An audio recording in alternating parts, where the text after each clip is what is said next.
ভাই আপনার নাম কি? জসিমউদ্দিন। মনে করেন আপনি বসেন দাঁড়ান বসেন না। মনে করেন আমাদের জসিম ভাই, মনে করেন উনি, আমি কিছু সময়ের জন্য ধরে নিলাম যে আমাদের এই ভাই আহলে হাদিস, কিছু সময়ের জন্য ধরে নিলাম উনি কাউকে ফলো করে না, কোনো মাযহাব মানে না, কাউকে অনুসরণ করে না, সরাসরি উনি কোরআন সুন্নাহ ফলো করে, ওনার মত অনুযায়ী মাযহাব মানা হারাম। ঠিক আছে, কিছু সময়ের জন্য ধরে নিলাম।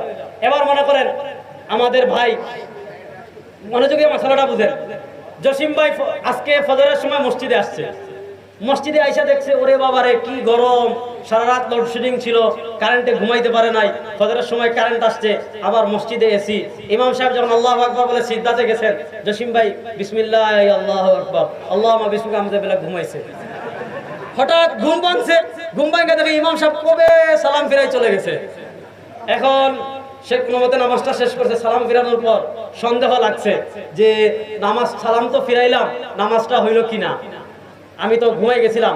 দৌড় দিয়া আমাদের জামিয়া তালিমিয়া খতিবুল উম্মার কাছে, মাওলানা হাফিজুর রহমান সিদ্দিক কুয়াকাটা হাফিজুল্লাহর কাছে গেছে যে হুজুর আমি তো ফজরের সময় ঘুমাইছিলাম, আমার নামাজ হয়েছে কিনা। হুজুর বলেন খবরদার, তাকলিদ করা হারাম, মাযহাব মানা হারাম। এই নাও ভাই বুখারী শরীফ, বসেন দাঁড়ান, এই নেন বুখারী শরীফ, এই নেন মুসলিম শরীফ, এই নেন তিরমিজি শরীফ, এই নেন নাসাই শরীফ, এই নেন আবু দাউদ শরীফ, এই নেন ইবনে মাজাহ, এই নেন মুয়াত্তা মালিক, এই নেন মুহাম্মদ, এই নেন মুয়াত্তা মুহাম্মদ, এই নেন শরহ মাআনিল আসার, এই নেন শরহ মুশকিলিল আসার, এই নেন কিতাবুল হুজ্জাহ আল মদিনা, এই নেন কিতাবুর রাদ আলা সিরাল আউজাই, এই নেন কিতাবুল আসার, এই নেন মুসনাদ আহমদ, এই নেন মুসনাদ ইমাম আল আযম, এই নেন মুসনাদ আবু দাউদ তায়ালিসি, এই নেন মুসনাদ বাজ্জার, এই নেন মুসান্নাফ ইবনে আবি শায়বা, এই নেন মুসান্নাফ আব্দুর রাজ্জাক। হাদিসের 50টা কিতাব আমি তাকে দিয়ে বললাম মাযহাব মানা হারাম, তাকলিদ করা শিরিক, কোনো ব্যক্তিকে মানা যাবে না, তুমি কোরআন সুন্নাহ রিসার্চ করে মানতে হবে। হাদিসের 50টা কিতাব দিলাম, তুমি নিজে গবেষণা করে বের করে ফেলো।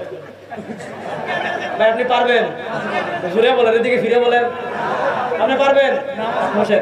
এখানে কে পারবেন হাত তুলেন, যেই পারবেন আজ থেকে আমি তার খাদেম।